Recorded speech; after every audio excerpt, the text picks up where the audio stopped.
तो students, green house effect. तो students आप थोड़ा सा केयरफुल हो जाएं। अब हम इस चैप्टर के थोड़े टेक्निकल और सीरियस पार्ट की तरफ जा रहे हैं। तो ग्रीन हाउस इफेक्ट क्या होता है ये देखने से पहले स्टूडेंट्स हम देखेंगे कि ग्रीन हाउस क्या होता है। ठीक है, तो ग्रीन हाउस जो है स्टूडेंट्स वो इस तरीके का एक इनक्लोजर होता है, एक स्ट्रक्चर होता है। स्टूडेंट्स आप देख सकते हैं ग्लास से बना हुआ है ये, और इसके अंदर छोटे छोटे प्लांट्स को ग्रो करवाया जा रहा है। तो such house like structure is actually called green house.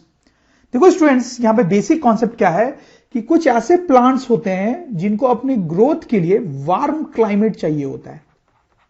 Warm climate, ठीक हो सकता है बिल्कुल। कुछ ऐसे प्लांट्स होते हैं जिनको कोल्ड क्लाइमेट चाहिए होता है ग्रो करने, कुछ ऐसे प्लांट्स होते हैं जिनको थोड़ा वार्म क्लाइमेट चाहिए होता है।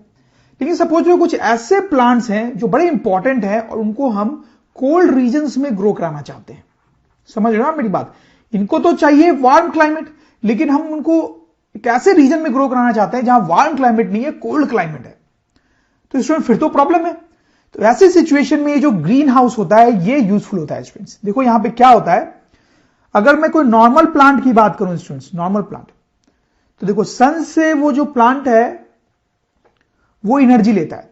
तो सन की जो एनर्जी है वो प्लांट पे आके गिरती है, उसमें से कुछ एनर्जी ये प्लांट एब्जॉर्ब कर लेता है और कुछ एनर्जी जो है वो रिफ्लेक्ट कर देता है। सही है स्टूडेंट्स? सन से एक प्लांट पे जब एनर्जी आती है, हीट एनर्जी या लाइट आती है, तो कुछ एनर्जी वो प्लांट एब्जॉर्ब कर लेता है और कुछ को वो रिफ्लेक्ट कर देता है। जो रिफ्लेक्ट हो गई वो चली गई, वो प्लांट के काम नहीं आती है स्टूडेंट्स। लेकिन इस ग्रीन हाउस में थोड़ा सा अलग फिनोमेना होता है स्टूडेंट्स। बाहर सन होगा, सन से हीट एनर्जी, लाइट एनर्जी इस तरीके से अंदर आएगी स्टूडेंट्स, ठीक है, प्लांट्स के ऊपर गिरेगी। तो इनमें से कुछ एनर्जी तो प्लांट्स क्या करेंगे स्टूडेंट्स, जैसा हमने डिस्कस किया, एब्जॉर्ब कर लेंगे, एब्जॉर्ब कर लेंगे, ठीक। लेकिन कुछ जो है ये प्लांट्स स्टूडेंट्स रिफ्लेक्ट कर देंगे, इस तरीके से रिफ्लेक्ट कर देंगे, ठीक। अब देखो, अगर ये ग्लास का इंक्लोजर ना हो तो ये जो रिफ्लेक्टेड लाइट है या रिफ्लेक्टेड एनर्जी है वो बाहर चली जाएगी और इसका कोई इस्तेमाल नहीं हो पाएगा प्लांट द्वारा, ठीक है, अगर ये ग्लास नहीं हो तो। लेकिन ये ग्लास यहां पर है ग्रीन हाउस में, तो ये ग्लास क्या करता है, ये जो रिफ्लेक्टेड लाइट है इसको बाहर जाने नहीं देता है, इसको वापस अंदर ही फेंक देता है, वापस अंदर ही रिफ्लेक्ट कर देता है। तो स्टूडेंट्स क्या होता है, एक बार जो सन की एनर्जी अंदर आई तो वो अंदर ही ट्रैप्ड रह जाती है, अंदर ही ट्रैप्ड रह जाती है, जिसके कारण अंदर का जो टेम्परेचर है वो बढ़ जाता है, अंदर का टेम्परेचर ज्यादा हो जाता है, अंदर थोड़ा सा वार्म क्लाइमेट टाइप क्रिएट हो जाता है और उससे इस प्लांट्स के ग्रोथ को हेल्प मिलती है स्टूडेंट्स।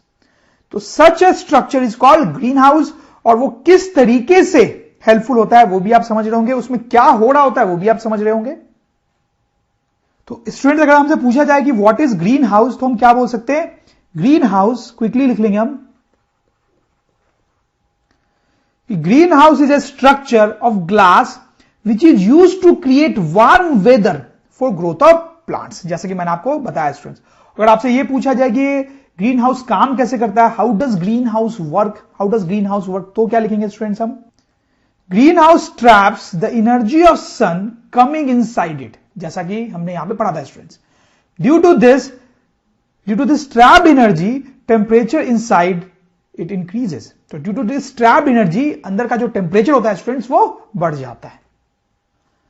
तो dear students, now time to see what is green house effect. तो जैसा हमने ग्रीन हाउस में पढ़ा है वैसा ही कुछ ग्रीन हाउस इफेक्ट में भी होता है, बट सिचुएशन थोड़ी अलग होती है। जैसे देखिए स्टूडेंट्स, यहां पे हमारी अर्थ है और आपको तो पता ही है कि earth is actually surrounded by atmosphere from all the sides, a thin layer of air, ठीक है। अर्थ जो है वो तो हवा से, एयर से, एटमॉस्फेयर से सराउंडेड होती है। अब देखिए स्टूडेंट्स, डे के टाइम में क्या होता है कि सन होता है और सन से हीट एनर्जी अर्थ तक आती है, इस एटमॉस्फेयर को क्रॉस करके हीट एनर्जी हमारे अर्थ तक पहुंचती है, जिससे अर्थ गर्म होती है, ठीक है। अगर ऐसा नहीं होता, सन नहीं होता, तो अर्थ बहुत कोल्ड होती, बिल्कुल कोल्ड होती, इतनी कोल्ड होती कि हम यहां रह ही नहीं पाते स्टूडेंट्स, ठीक। तो ये सन हमारे लिए बहुत इंपॉर्टेंट होता है, उससे हीट एनर्जी हमारे अर्थ तक पहुंचती है, जिससे अर्थ जो है गर्म होती है, हमारे रहने लायक होती है। लेकिन स्टूडेंट्स नाइट को क्या होता है, आप सोचिए, नाइट को ये जो सन है वो नहीं होता है। तो अब स्टूडेंट्स, जो हीट एनर्जी इस अर्थ ने एब्जॉर्व की होती है डे टाइम में, डे टाइम में तो अर्थ ने हीट एब्जॉर्व की, अब नाइट टाइम में अर्थ जो है उसी हीट को रिलीज करती है, रेडिएट करती है, रेडिएट या रिलीज करती है। ओके, और उस हीट को वो रिलीज और रेडिएट करके कोल्ड होती है। आपने देखा होगा स्टूडेंट्स, नाइट में उतनी हीट नहीं होती है तो वेदर थोड़ा कोल्ड हो जाता है, तो रात को वो जो हीट एनर्जी है अर्थ रेडिएट करने लगती है। अब देखो स्टूडेंट्स, यहां पे क्या होता है, अगर ये एटमॉस्फेयर नहीं होता, हमारा एटमॉस्फेयर नहीं होता, तो जो भी हीट रेडिएट की जा रही है अर्थ द्वारा वो बाहर आ जाती और चली जाती, और वो हीट चली जाती तो अर्थ जो है बहुत ज्यादा कोल्ड हो सकता था। रात को इतना कोल्ड हो जाता है स्टूडेंट्स कि हम उसमें रह नहीं पाते, बट ऐसा नहीं होता है स्टूडेंट्स। देखो यहां पे क्या होता है, अर्थ हीट को रिलीज या रेडिएट तो करता है, लेकिन ये जो हमारा एटमॉस्फेयर है वो कुछ ही हीट को बाहर जाने देता है, और बहुत सारी हीट को वापस रिफ्लेक्ट करके नीचे भेज देता है अर्थ के पास। तो इससे क्या होगा स्टूडेंट्स, सारी की सारी हीट जो है वो अर्थ से बाहर नहीं जा पाएगी, कुछ हीट जो है वो अर्थ के पास ही रह जाएगी, जिससे अर्थ बहुत ज्यादा कोल्ड नहीं होगा। कोल्ड तो होगा क्योंकि कुछ हीट तो जा रही है बाहर, लेकिन बहुत ज्यादा कोल्ड नहीं होगा और हमें बहुत ज्यादा ठंड नहीं लगेगी स्टूडेंट्स। तो this is called green house effect. तो स्टूडेंट्स आप देख सकते हैं, जैसा हमने ग्रीन हाउस के केस में देखा था, ग्रीन हाउस के केस में कि ग्लास का जो इनक्लोजर था वो हीट को रिफ्लेक्ट कर रहा था, वैसे ही यहां पर आप देखें ये जो एटमॉस्फेयर है वो हीट को रिफ्लेक्ट करके वार्म वेदर डेवलप कर रहा है। ठीक है, तो इसको बोलते हैं green house effect. Green house effect. तो अगर हमें ग्रीन हाउस इफेक्ट को फ्यू लाइंस में डिस्क्राइब करना हो तो कैसे करेंगे? देखिए students, earth absorbs heat from sun during day. सही है, earth absorbs heat from sun during day. At night it radiates the heat, but the atmosphere reflects some of this heat back to earth. सही है, but the atmosphere reflects some of this heat back to earth. This keeps weather warm even at night. ठीक है, ऐसा नहीं होता तो रात को तो आपकी कुल्फी जम जाती, इतना ठंड हो जाता। This is called greenhouse effect, students. This is called greenhouse effect. तो स्टूडेंट्स यहां पे एक और चीज हम देखेंगे, there is something called greenhouse gases. Greenhouse gases. तो स्टूडेंट्स आपको याद होगा मैंने कंपोजिशन ऑफ एयर आपको बताया था, उसमें हमने पढ़ा था कि एयर में कौन कौन सी गैसेज होती हैं students, nitrogen, oxygen, carbon dioxide, water vapours, argon, ठीक है, मीथेन, ये सब कुछ गैसेज होती हैं, और भी कुछ गैसेज होती हैं, सबसे ज्यादा नाइट्रोजन और ऑक्सीजन होती है स्टूडेंट्स। अब इसमें क्या होता है स्टूडेंट्स, यहां पर ये जो रिफ्लेक्शन वाला काम हुआ है, ये जो हीट का रिफ्लेक्शन हुआ है एटमॉस्फेयर द्वारा, जिसको हम ग्रीन हाउस इफेक्ट बोल रहे हैं, वो नाइट्रोजन गैस के कारण नहीं होता है, ऑक्सीजन गैस के कारण नहीं होता है। मतलब एटमॉस्फेयर में अगर नाइट्रोजन और ऑक्सीजन न भी हो, तो इस रिफ्लेक्शन वाले इवेंट पे कोई फर्क नहीं पड़ेगा। लेकिन अगर कार्बन डाइऑक्साइड नहीं हो तो फर्क पड़ेगा। कहने का मतलब है कि ये जो कार्बन डाइऑक्साइड है स्टूडेंट्स, उसी के कारण ये हीट का रिफ्लेक्शन होता है। अगर एटमॉस्फेयर में कार्बन डाइऑक्साइड ज्यादा होगा तो ये हीट ज्यादा रिफ्लेक्ट होगी। अगर एटमॉस्फेयर में कार्बन डाइऑक्साइड कम होगा तो ये हीट कम रिफ्लेक्ट होगी। नाइट्रोजन को हम बढ़ा भी दें या कम भी कर दें तो उससे कोई फर्क नहीं पड़ने वाला है स्टूडेंट्स। वैसे स्टूडेंट्स वाटर वेपर्स और मीथेन से भी इस रिफ्लेक्शन के फिनोमेना को फर्क पड़ता है, आर्गन से नहीं पड़ता है। मतलब ये जो गैसेज हैं स्टूडेंट्स, इनका अमाउंट अगर एटमॉस्फेयर में ज्यादा होगा तो ये जो हीट है वो ज्यादा रिफ्लेक्ट होगी। अगर इनका अमाउंट कम होगा तो ये हीट कम रिफ्लेक्ट होगी। तो ऐसी ये जो गैसेज हैं जो ग्रीन हाउस इफेक्ट के लिए, रिफ्लेक्शन ऑफ हीट के लिए रिस्पॉन्सिबल है, उनको हम बोलते हैं green house gases students, greenhouse gases. तो ये carbon dioxide, water vapours, methane, इनको हम ग्रीन हाउस गैसेज बोलते हैं, जबकि आर्गन, नाइट्रोजन, ऑक्सीजन, इनको ग्रीन हाउस गैसेज नहीं बोलते हैं स्टूडेंट्स। जैसे नाइट्रस ऑक्साइड, नाइट्रस ऑक्साइड ऐसे तो एक एयर पॉल्यूटेंट होता है, बट ये भी जब हवा में आता है तो इस रिफ्लेक्शन को बढ़ाता है, तो ये भी एक ग्रीन हाउस गैस है स्टूडेंट्स। तो अगर हमें ग्रीन हाउस गैसेस के बारे में लिखना हो स्टूडेंट्स तो हम क्या लिखेंगे? Greenhouse gases are gases which are responsible for reflection of radiated heat, which are responsible for reflection of radiated heat from earth to earth itself. ठीक है students, they cause green house effect. उसके बाद हम examples दे देंगे carbon dioxide, water vapours, methane और nitrous oxide का।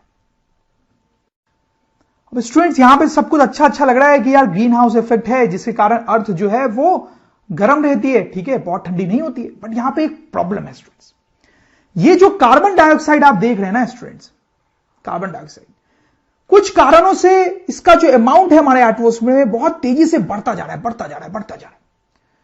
अब क्यों बढ़ता जा रहा है, let's have a look. Cause of increase of carbon dioxide in air, carbon dioxide air में क्यों बढ़ता जा रहा है, उसका अमाउंट क्यों बढ़ रहा है? तो देखो स्टूडेंट्स, कार्बन डाइऑक्साइड कैसे प्रोड्यूस होता है? हम ह्यूमन बीइंग्स और एनिमल्स जो होते हैं वो कार्बन डाइऑक्साइड प्रोड्यूस करते हैं। आपको तो पता ही होगा कि जब हम सांस लेते हैं, ब्रीद इन करते हैं, तो हम ऑक्सीजन लेते हैं, जब हम ब्रीद आउट करते हैं तो कार्बन डाइऑक्साइड निकालते हैं।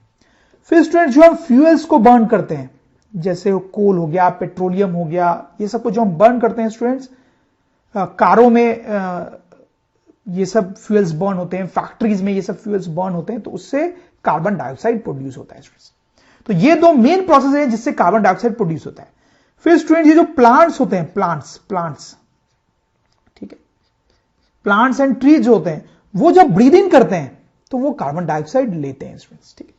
तो ये दो प्रोसेस हैं जिनसे कार्बन डाइऑक्साइड बनता है हमारे एटमॉस्फेयर में, और ये प्रोसेस है जिससे कार्बन डाइऑक्साइड कंज्यूम होता है, ठीक है। अब देखो स्टूडेंट्स, आजकल क्या होता जा रहा है कि ये एनिमल्स वाला फिनोमेना में तो कोई चेंज नहीं हो रहा है, ठीक है। हम या एनिमल्स जो कार्बन डाइऑक्साइड प्रोड्यूस करते हैं वो तो ठीक बात है, लेकिन ये फ्यूल बर्न करने से जो कार्बन डाइऑक्साइड प्रोड्यूस होता है उसका अमाउंट बढ़ता ही जा रहा है। क्यों बढ़ता जा रहा होगा स्टूडेंट्स, क्यों बढ़ता जा रहा होगा, आप सोचें।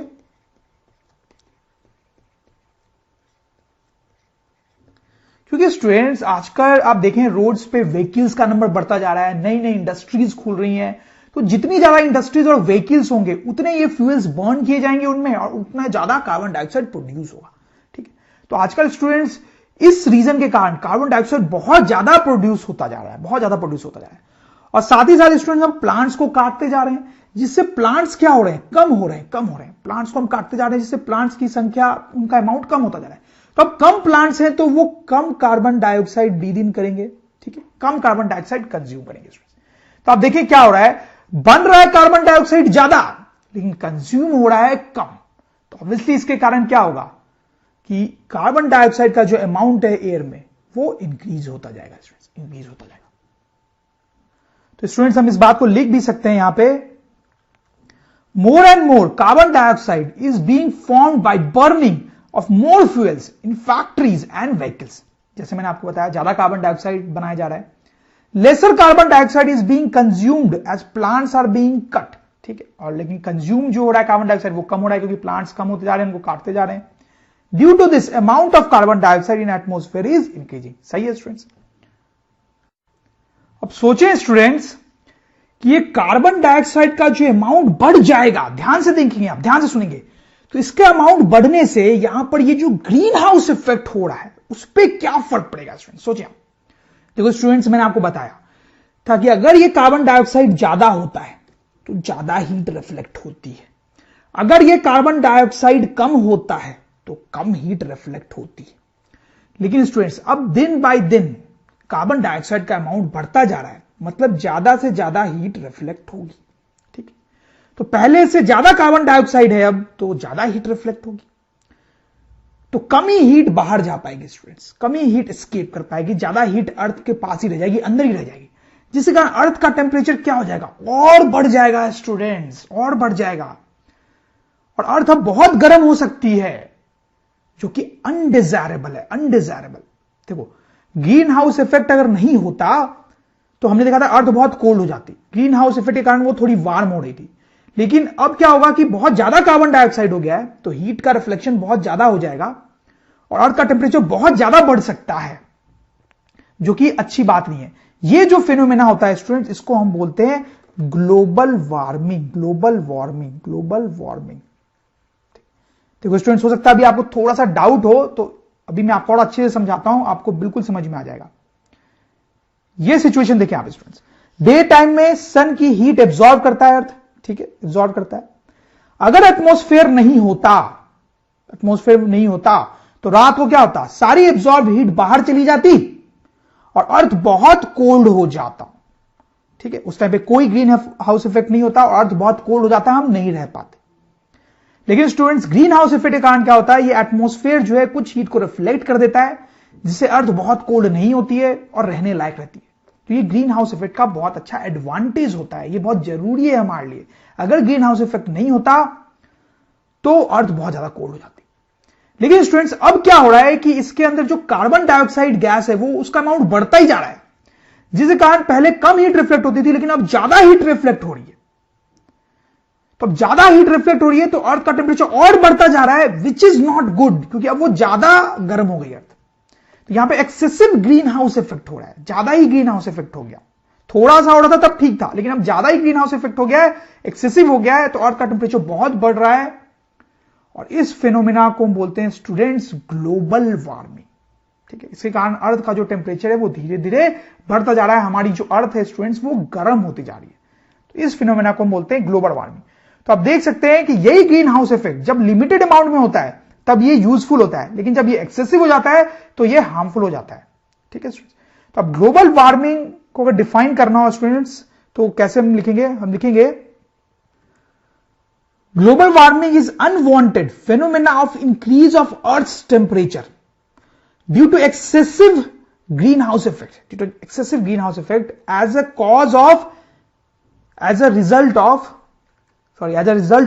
a result of increase in carbon dioxide in atmosphere। ठीक है स्टूडेंट्स, तो एटमॉस्फेयर में कार्बन डाइऑक्साइड बढ़ जाने के कारण एक्सेसिव ग्रीन हाउस इफेक्ट होने लगता है, जिससे अर्थ का टेम्परेचर बढ़ जाता है, जो कि अनवांटेड है, उसको हम बोलते हैं ग्लोबल वार्मिंग। Global warming. और स्टूडेंट्स इस ग्लोबल वार्मिंग के बहुत सारे हार्मफुल इफेक्ट्स होते हैं जो हम देखना चाहेंगे अब। तो students harmful effects of global warming, देखो कई सारे बहुत हार्मफुल इफेक्ट्स होते हैं ग्लोबल वार्मिंग के। सबसे पहला देखते हैं स्टूडेंट्स, अभी आप सिर्फ इस फोटोग्राफ पे कंसंट्रेट करेंगे जिसकी मैं बात कर रहा हूं। देखो स्टूडेंट्स, पहले मैं आपको डिस्क्राइब करता हूं। देखो माउंटेन्स पे बहुत सारा फ्रोजन वाटर होता है, आइस होता है, और वो आइस धीरे धीरे मेल्ट होता है स्टूडेंट्स और वाटर बनाता है, और यही जो है वो आगे जाकर रिवर का फॉर्म ले लेती है। तो ये जो आइस है इनको ग्लेशियर्स बोलते हैं स्टूडेंट्स, ग्लेशियर्स, ग्लेशियर्स। ठीक है, तो स्टूडेंट्स मैं फिर से रिपीट करूं, ये जो ग्लेशियर्स या आइस होते हैं वो धीरे धीरे मेल्ट होते हैं और रिवर का जन्म होता है स्टूडेंट्स। लेकिन आप सोचो, अगर अर्थ का जो टेम्परेचर है, अर्थ का जो टेम्परेचर वो ज्यादा हो गया, अर्थ गर्म हो गई, तो क्या होगा? ये जो आइस है वो तो बहुत ज्यादा मेल्ट होने लगेगा, तो बहुत ज्यादा पानी आ जाएगा रिवर में। तो रिवर में क्या हो सकता है? फ्लड्स आ सकते हैं, floods. So this is one harmful effect of global warming. Melting of glaciers in Himalayas में which may result in floods. Melting of glaciers in Himalayas which may result in floods. So this is one disadvantage या harmful effect of global warming. Students second देखते हैं, वो भी कुछ पहले वाले से मिलता जुलता ही है। देखो स्टूडेंट्स, ये वर्ल्ड मैप है, आपको पता है कि यहां पे आर्टिक होता है और यहां पे Antarctica, Antarctica, Antarctica and Arctic. अब स्टूडेंट्स यहां पे बहुत सारी आइस जमी हुई होती है, जैसे कि आप इस फोटोग्राफ में देख सकते हो। अब अर्थ का टेम्परेचर अगर बढ़ेगा तो क्या होगा? ये जो आइस है स्टूडेंट्स वो मेल्ट होने लगेगी और मेल्ट होके वो वाटर बनाएगी students. Now this is also harmful. Why this is harmful? देखो स्टूडेंट्स, जब ये आइस मेल्ट होके वाटर बनाएगा तो ओशन में वाटर का लेवल बढ़ जाएगा, मतलब ज्यादा वाटर बन रहा है ना। तो देखो पहले अगर वाटर का लेवल यहां था, तो अब ये आइस मेल्ट होके और वाटर बना रही है, तो वाटर का लेवल ऊंचा हो जाएगा, बढ़ जाएगा। तो वाटर लेवल या जिसको टेक्निकली हम सी लेवल बोलते हैं स्टूडेंट्स, वो बढ़ जाएगा। ठीक है, ग्लोबल वार्मिंग के कारण। क्या हुआ आपको समझ में आया? ग्लोबल वार्मिंग में अर्थ का टेम्परेचर बढ़ रहा है, जिससे आइस मेल्ट हो रहा है आर्कटिक और अंटार्कटिका पे, जिसके कारण ओशन में पानी बढ़ रहा है। ओशन में पानी बढ़ रहा है तो ओशन का लेवल जो है वो बढ़ता जाएगा। और जब ओशन का लेवल बढ़ेगा स्टूडेंट्स तो क्या होगा? आप यहां पे देखिए, अगर ओशन का लेवल बढ़ने लगा तो ये जो लैंड्स है वो सबमर्ज हो सकती है, उसमें सबमर्ज हो सकती है। ठीक है, वो इस वाटर में सबमर्ज हो सकती है, तो लैंड कम हो जाएगी। ठीक है, तो लैंड जो है वो सबमर्ज हो सकती है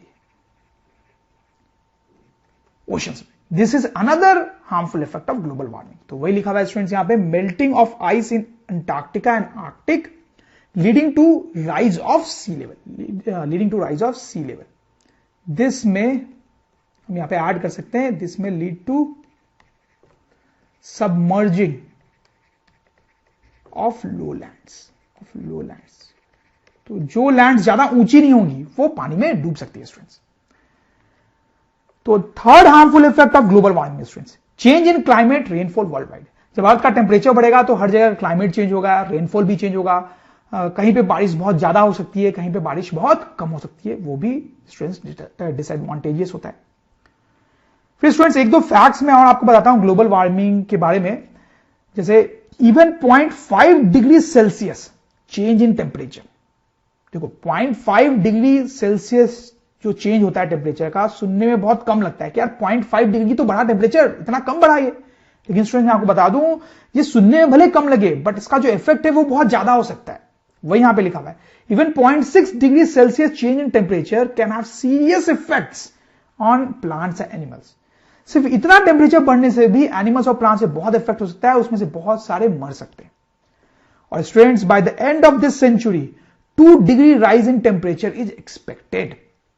और स्टूडेंट्स जिस तरीके से कार्बन डाइऑक्साइड का अमाउंट बढ़ता ही जा रहा है एटमॉस्फेयर में फैक्ट्रीज और व्हीकल्स के कारण, साइंटिस्ट लोग का ऐसा मानना है कि इस सेंचुरी के एंड तक जो अर्थ का टेम्परेचर है वो 2 डिग्री सेंटीग्रेड से बढ़ जाएगा।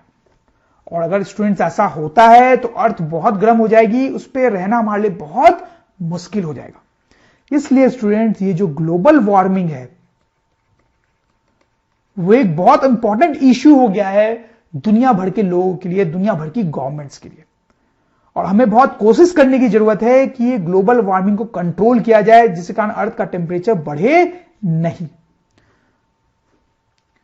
तो इस ग्लोबल वार्मिंग को कंट्रोल करने के लिए स्टूडेंट्स दुनिया भर के जो देश हैं, उनकी जो गवर्नमेंट्स हैं, वो आपस में कोलैबोरेशंस कर रही हैं, आपस में मीटिंग्स कर रही हैं और वो ऐसे प्लान्स बना रही हैं जिसके कारण कार्बन डाइऑक्साइड का अमाउंट